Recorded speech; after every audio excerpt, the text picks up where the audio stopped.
अस्सलाम वालेकुम। आज से हम लोग स्टार्ट करने वाले हैं first year biology Balochistan textbook board Quetta की। ये lectures FSc and MCAT students के लिए। Please give me a minute. Okay, so let's start.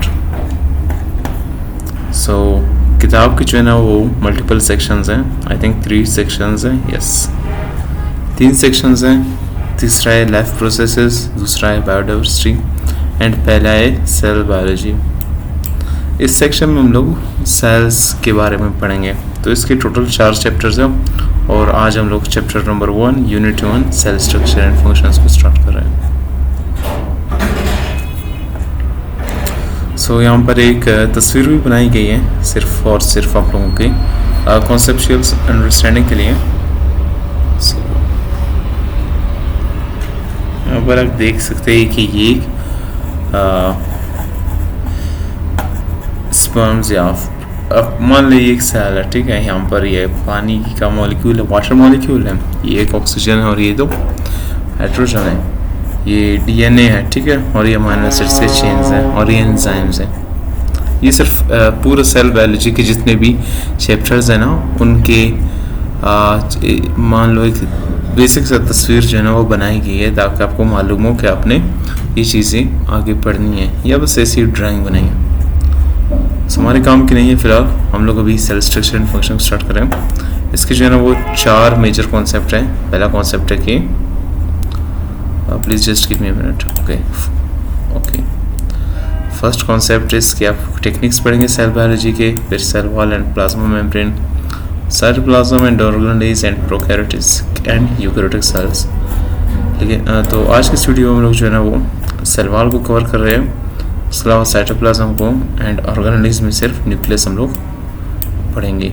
सो बाकी टेक्निक्स ये एक लास्ट में एक स्लाइड्स वाली वीडियो बनेगी ताकि क्योंकि ये टेक्निक्स वाले जितने भी है ना ये अगर आप इनकी तस्वीर या वीडियोस देखें ना तो आपको ज़्यादा समझ आएगी निस्बतन के अगर मैं टेक्स्ट बुक्स पढ़ूँ। एक सेल की तस्वीर ये माइक्रोस्कोप है, ये आपको बिल्कुल भी अभी जानने की ज़रूरत नहीं है, सिर्फ आप इसकी तस्वीर को देखें। ओके, सो मेरे ख्याल से अब बेहतर लग रहा है। यहाँ पर स्टूडेंट लर्निंग आउटकम्स हैं जो कि अभी आज के जितने भी जो है वो टॉपिक है उससे रिलेटेड ये SLOs हैं।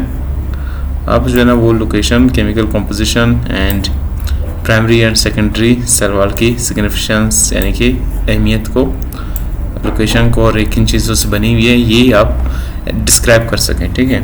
इसके अलावा just give me a minute please. इसके अलावा ये SLO भी आज हम कवर करेंगे कि आप जो है ना वो केमिकल नेचर और साइटोप्लाज्म का जो रोल है मेटाबॉलिज्म में जो किरदार उसे आप डिस्क्राइब कर सकें। इसके अलावा हम लोग जो है ना वो न्यूक्लियस को भी यहाँ पर डिस्क्राइब करेंगे। ओके, न्यूक्लियोप्लाज्म इसे तो हम लोग कंपेयर करेंगे, ठीक है, सॉरी इसे हम लोग कंपेयर करेंगे एंड सॉरी मुझे न्यूक्लियस यहाँ पर ये okay structure, chemical composition and functions of chromosomes, मेरे ख्याल से इसे भी आज हम थोड़ा बहुत कवर कर लेंगे। And structures, composition of cell wall in prokaryotic cells, yes ये तो लास्ट में कवर हो गई।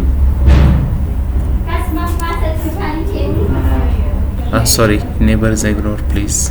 एनीवेज सो पहले थोड़ा सा इंट्रोडक्शन देख ले कि जैसे यहाँ पर सिर्फ ये लिखा हुआ है कि जैसे कि भी मालूम है कि cell structure and functional unit है लिविंग थिंग्स का, यानी कि जितने भी जानदार हैं उनके जितने भी जिस्म और जिस्म किस तरह से काम कर रही है वो सेल्स की वजह से है। ये उनकी जिस्म ही जो है ना वो सेल्स की वजह से बनी हुई है और सेल की वजह से काम कर रही है। अब बायोलॉजी की एक ब्रांच है, बायोलॉजी साइंस की वो शाखा जिसमें हम जानदारों के बारे में पढ़ते हैं, जिसके आगे 2 ब्रांचेस हैं। So this is bio, right, and इसके आगे 2 ब्रांचेस है, ज़ूलॉजी एंड बॉटनी। अब ज़ूलॉजी है ना, इसके अंदर भी जो है ना वो कई ब्रांचेस हैं, मतलब आप जानवरों के बारे में भी पढ़ते हो इसमें, आप इंसानों के बारे में भी पढ़ते हो, आप इंसेक्ट्स के बारे में भी पढ़ते हो, आप सेल्स के बारे में भी पढ़ते हो। तो तकरीबन नामुमकिन होगा कि कोई एक शख्स या कोई एक PhD होल्डर वो पूरे ज़ूलॉजी को पढ़े। तो उन्होंने आगे मुख्तलिफ शाखें बनाई हुई हैं। तो एक शाख है ज़ूलॉजी के अंदर जिसे हम सेल बायोलॉजी कहते हैं, सेल बायोलॉजी। अब एक मेडिकल कॉलेज है तो उसमें एनाटॉमी का प्रोफेसर अलग होगा, सेल बायोलॉजी का अलग होगा, और बायोकेमिस्ट्री का अलग होगा। सो इसलिए इनमें डिविजन्स है, ठीक है। तो बायोलॉजी की वो ब्रांच जिसमें हम सेल्स के बारे में पढ़े, या सेल्स के अंदर जितने भी ऑर्गेनिजम्स हैं उनके जिस्म के बारे में पढ़े, उनके फंक्शंस के बारे में पढ़े, उसे हम साइटोलॉजी कहते हैं। जैसे कि आपको मालूम है कि तमाम सेल्स माइक्रोस्कोपिक हैं, तो सेल्स को पढ़ने के लिए सेल्स बहुत छोटे होते हैं, तो सेलुलर लेवल पर या मॉलिक्यूलर लेवल पर इन्हें पढ़ने के लिए मुख्तलिफ टेक्निक्स का इस्तेमाल किया जाता है। इस चैप्टर में हम लोग उन टेक्निक्स को के बारे में पढ़ेंगे ताकि हम सेल ऑर्गेनेल्स को और भी डिटेल में पढ़ सकें। उसके अलावा यहाँ पर दूसरा पैराग्राफ है कि सेल की जब डिस्कवरी हुई थी 17वीं सदी में, तो बहुत सारा इंफॉर्मेशन रिसर्च तहकीक साइंटिस्ट ने कलेक्ट किया है, और आज के दिन उन्हें सिर्फ और सिर्फ ये 5 नुक्ते में पॉइंट्स में समरी बना कर दी है कि भाई ये सेल थ्योरी है, और तमाम सेल्स की जो है ना वो यही कानून है। पहला कानून ये है कि पहला lies all organisms are composed of one और many cells and their products. कोई भी जानदार हो, या तो वो एक सेल से बनी होगी या तो एक से ज़ायद सेल से, और उनके प्रोडक्ट्स भी, यानी कि एक इंसान है तो वो एक इंसान यहाँ पर लिखा हुआ है कि एडल्ट इवन 37 ट्रिलियन सेल से बनी हुई है, ठीक है।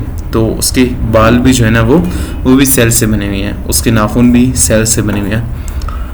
दूसरा है कि cell is the structure and functional unit of life. ज़िंदगी की स्ट्रक्चर, यानी कि ज़िंदगी, मान लो ये ज़िंदगी एक बिल्डिंग है, ठीक है, तो उसके स्ट्रक्चर, उसका जो ढांचा है वो भी सेल्स है, और बिल्डिंग के अंदर लिफ्ट कैसे काम कर रही है, वो फंक्शन कैसे हो रही है, वो भी सेल्स की वजह से ही हो रही है। थर्ड इज कि all cells come from parent pre existing cells, यानी कि जितने भी सेल्स है वो प्री पेरेंट सेल से आएंगे, मतलब आपके वालिद साहब थे तभी आप आए, ठीक है। फोर्थ इज कि cell contains the heredity information which are transferred from parental cells to daughter cells. Cells में आपकी जेनेटिक्स यानी कि DNA वाली इंफॉर्मेशन होती है जो कि पेरेंट सेल से डॉटर सेल्स तक मुंतकिल होती है। मसलन जो है ना वो आपने देखा होगा कि किसी के जो है ना वो पेरेंट्स के आंखें वो ब्लू कलर के थे, तो उनके बच्चों को भी ब्लू आइज मिलती है इन द जेनेटिक्स, या उनकी हाइट सेम होती है। ओके, पांचवा इसके most of the disease are caused by malfunctioning of cells. तमाम ज़्यादातर बीमारियां जो है ना वो सेल्स की मलफंक्शनिंग का मानी है खराबी, सेल्स की खराबी की वजह से बाइस बनती है। Techniques used in cell biology, इसमें बहुत लाइक एट द एंड एक स्लाइड वाले लेक्चर होगी, क्योंकि ये स्लाइड से बेहतर समझा जा सकता है, एक किताब से जो है ना वो टेक्स्ट बुक से ये ईजिली समझ नहीं आती। सो आज हम लोग अभी सेल वॉल को स्टार्ट करेंगे। Please give me a minute. Okay, cell wall, ये हमारा टॉपिक है 1.2, cell wall and plasma membrane. Cell consist of the following parts. एक सेल में जो है ना वो मुख्तलिफ इससे होते हैं। Just give me a minute please.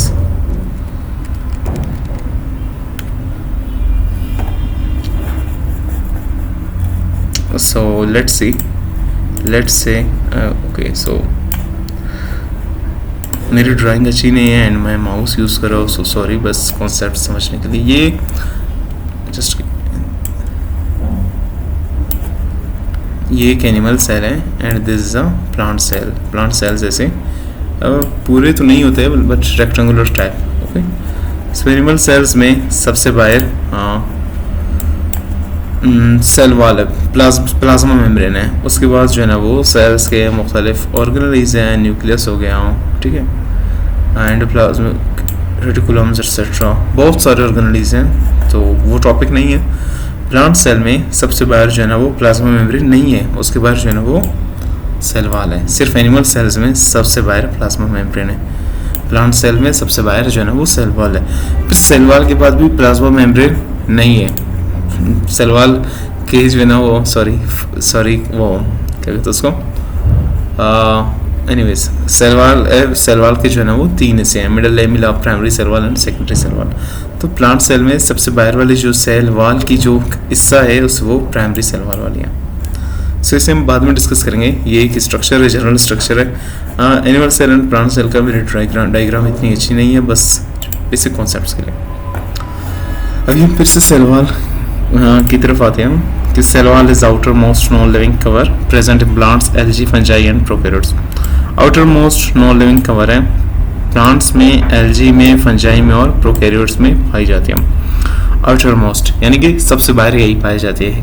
Plasma membrane से भी बाहर सेल वॉल पाई जाती है और ये पौधों में भी पाई जाती है, एल्गी में भी, फंजाई में भी और प्रोकैरियोट्स में भी।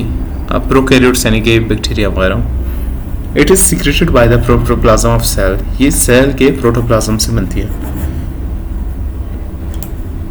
प्रोटोप्लाज्म क्या है? Protoplasm is basically the material of the cell. Just give me a minute please. Okay, living material of the cell. मैं इसको यहाँ पर एक्सप्लेन कर लेता हूँ कि सेल का living material. So this is protoplasm. Okay, protoplasm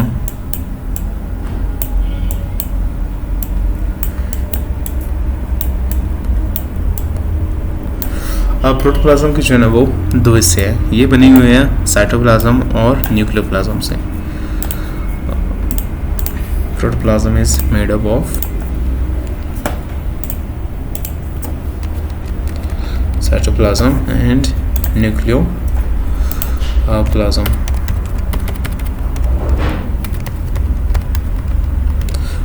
ये इसका काम क्या है? ये जो है ना वो लिविंग मैटर है, यानी कि सेल के अंदर जितने भी जो जानदार जो है ना वो पानी है या मॉलिक्यूल्स है वो प्रोटोप्लाज्म में आते हैं। मतलब आप मान लो एक सेल है, उसके अंदर जो साइटोप्लाज्म वाले सेल और न्यूक्लियोप्लाज्म जो न्यूक्लियस के अंदर वाला लिक्विड है उसे आप ऐड करते हो तो उसे उन दोनों को हम प्रोटोप्लाज्म कहते हैं। ठीक है, let's see this a cell.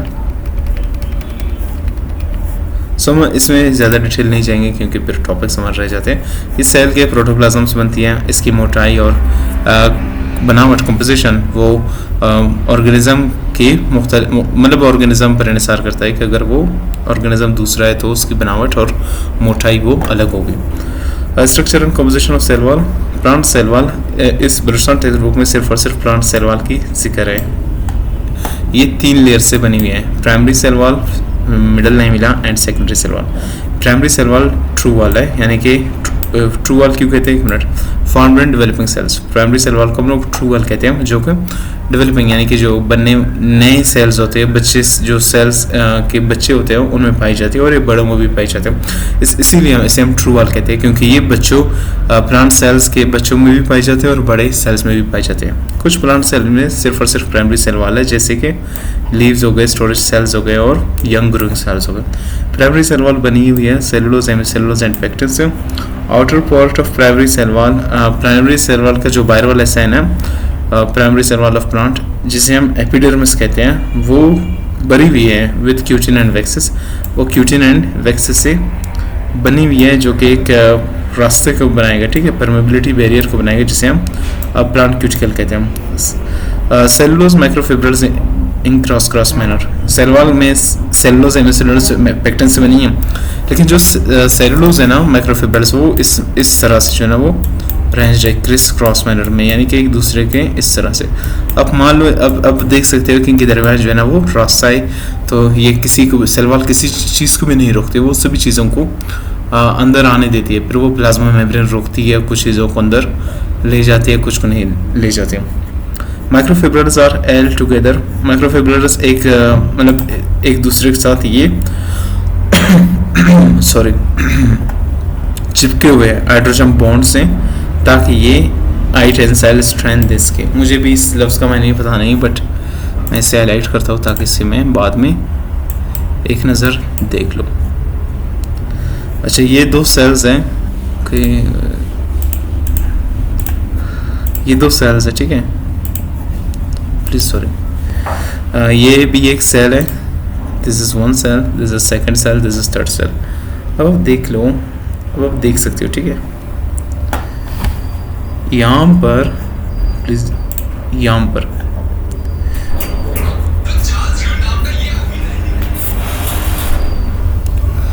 Sorry, यहाँ एक सेल वाल है, ठीक है। ये 3 प्लांट सेल्स है और यहाँ पर इनकी सेल वाल जाहिर हो रही है। सबसे बाहर वाले लेयर जो है ना, सबसे पहले आप देख सकते हो इनके दरमियान यहाँ पर ऐसे छोटे छोटे गड्ढे जिसे हम प्लाज्मोडेस्माटा कहते हैं। इन गड्ढों से मॉलिक्यूल्स एक प्लांट सेल से दूसरे प्लांट सेल्स में सफ़र करती है, ठीक है, प्लाज्मोडेस्माटा से। और ये आप देख सकते हैं यहाँ पर भी प्लाज्मोडेस्माटा है एंड इनसे भी जो है ना वो मॉलिक्यूल्स जाते हैं। उसके बाद हम लोग प्राइमरी सेल वाल से स्टार्ट करते हैं। प्राइमरी सेल वाल आप देख सकते हो जो प्लांट सेल वाल है उसका सबसे बाहर वाला लेयर जो है ना वो प्राइमरी सेल वाल है। क्यों? क्योंकि ये सबसे पहले बन जाती है, ठीक है, जबकि secondary cell wall primary cell wall के बाद है, अंदर है। फिर सेकेंडरी सेल वाल के अंदर प्लाज्मा मेम्ब्रेन है। सेकेंडरी सेल वाल क्यों प्राइमरी सेल वाल के बाद है? क्योंकि ये सिर्फ और सिर्फ जो बड़े सेल्स है प्लांट सेल्स में, दरख्त वगैरह आप मान लें, उनमें पाई जाती है। और ये जिन सेल्स में सेकेंडरी सेल वाल पाई जाती है वो बहुत मजबूत होते हैं, ठीक है, जैसे कि दरख्त है। और जिनमें सिर्फ प्राइमरी सेल वाल है वो फ्लेक्सिबल है, ठीक है। और सेकेंडरी सेल वाल जिनमें है वो रिजिडिटी यानी कि सख्ती उनमें ज़्यादा होती है। फिर तीसरे नंबर पर है प्लाज्मा मेम्ब्रेन। ओके, अब देख सकते हो ये जो है ना ये सेल का सेकेंड पार्ट है, this is primary and secondary is third part and middle lamella is first part. Middle lamella आप देख सकते हो इन तीनों सेल्स को आपस में जोड़ रही है, ठीक है। ये जो पानी आप देख रहे हो ना ये मिडल लेमिला कहलाई जाती है, ये तीनों सेल्स को आपस में जोड़ रहे हैं। इसके अलावा यहाँ पर जो रास्ता है, नाली, जिसे हम प्लाज्मोडेस्माटा कहते हैं, इसकी वजह से मॉलिक्यूल्स एक सेल से दूसरे सेल में सफ़र करते हैं, ठीक है।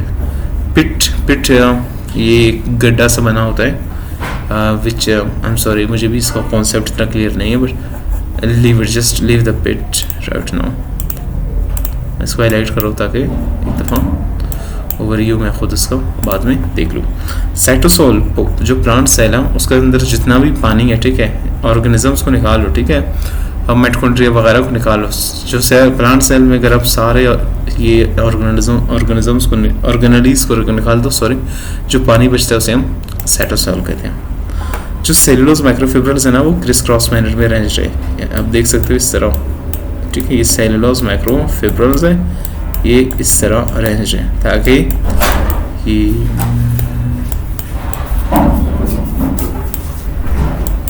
ये आई टेंसाइल स्ट्रेंथ है इसके, और ये अरेंज्ड है हाइड्रोजन बॉन्ड से। यहाँ पर एक टिट्स भी लिखी हुई है कि जो सेलुलोज है ना जो सेलुलोज है वो सेल वॉल का मेन कॉन्स्टिट्यूएंट, यानी कि सेल वॉल में सबसे ज़्यादा यही पाई जाती है, आप यही मान लो, या फाउंड होती है। मेरा माउस काम नहीं कर रहा है, आई डोंट नो व्हाई। ये सेलुलोज इस्तेमाल होती है पेपर, कागज़ के बनने में, cotton goods, cello tape and rocks etcetera की बनने में। ओके, ये रहा टिटबिट्स कि ये सेल वॉल में मेन कॉन्स्टिट्यूएंट यही है, और इस्तेमाल होती है paper, cotton goods, cello tape and drops के बनने में। अभी हम लोग जो है ना वो मिडल लेमिला को एक्सप्लेन करेंगे, उसके बाद हम सेकेंडरी सेल वॉल वगैरह पर जाए। मिडल लेमिला ये पहली लेयर है, ठीक है। सबसे पहले जब दो सेल्स तकसीम होते हैं ना, सेल डिवीजन होती है, तो मिडल लेमिला सबसे पहले बनती है। प्राइमरी सेल वॉल से भी पहले मिडल लेमिला बनती है। ये बनी हुई है स्टिकी जेल लाइक मैग्नीशियम और कैल्शियम साल्ट्स ऑफ प्रोटीन्स की, मतलब ये स्टिकी जेल से बनी हुई है। और स्टिकी जेल किन चीज़ों से बनी हुई है? वो मैग्नीशियम और कैल्शियम के प्रोटीन सॉल्ट से बनी हुई है, जो कि मदद करती है दो नेबरिंग सेल्स को आपस में जोड़ने में। यहाँ पर आप देख सकते हो ये हमारा पहला सेल है, ये हमारा दूसरा, इन दोनों के दरमियान यहाँ पर पानी है जो मिडल लेमिला इन दोनों को आपस में जोड़ रही है, तो इसीलिए हम कहते हैं कि ये सीमेंटिंग मटेरियल है। Secondary cell wall is a thick layer, एक मोटी लेयर है। ये प्राइमरी सेल वॉल और प्लाज्मा मेम्ब्रेन के दरमियान पाई जाती है। सेकेंडरी सेल वॉल उस वक्त बनती है जब सेल जो है ना वो फुली ग्रोन हो, ठीक है। ये सेलुलोज से बनी है, एमी सेलुलोज से बनी है और लिग्निन से बनी है, जो कि इस्तेमाल होती है ताकि सेल वॉल की दीवार को मजबूत किया जा सके, ठीक है। In the secondary cell wall macrofibrils also, secondary cell wall में भी macrofibrils criss cross arrangement show करते हैं। जिन सेल्स में सेकेंडरी सेल वॉल जो है ना वो पाई जाती है वो रिजिड होते हैं, जैसे कि लकड़ी वगैरह आप देख सकते हैं। यहाँ पर जो है ना वो डीयूनो मतलब एक के सेल वॉल का फंक्शन भी है कि सेल वॉल जो है ना वो मैकेनिकल सपोर्ट देती है, सेल को शेप में मदद देती है और प्रोटेक्शन देती है सेल को। इसके अलावा यहाँ पर एक और जो है ना वो इन्फॉर्मेशन है कि प्लांट सेल्स आपस में जो है ना वो कम्युनिकेट करते हैं एक दूसरे के साथ by microscopic channel known as what plasmodesmata. So this was it, this was the cell wall. आज का जो है ना वो जिस तरह से मैंने लेक्चर प्लान किया था उस तरह से डिलीवर नहीं हो उसका, I am sorry, but anyways it was good, and from tomorrow 10 a.m. to 11 a.m. We will continue our lectures and recordings. So this is it, thank you so much, and actually these lectures are just for my revision, okay? I'm not making them कि आप YouTube से पढ़ लो। अगर आपको समझ आती है then it's well and good, it's my pleasure कि आप इन lectures को देख लो, but honestly these are lectures are for my own revision, because if you explain a topic वो फिर आपके जो है ना वो माइंड के लॉन्ग टर्म मेमोरी में जाएगी। ये फाइनमैन टेक्निक से हमें पता चलती है, ठीक है। So thank you so much and अल्लाह हाफिज़।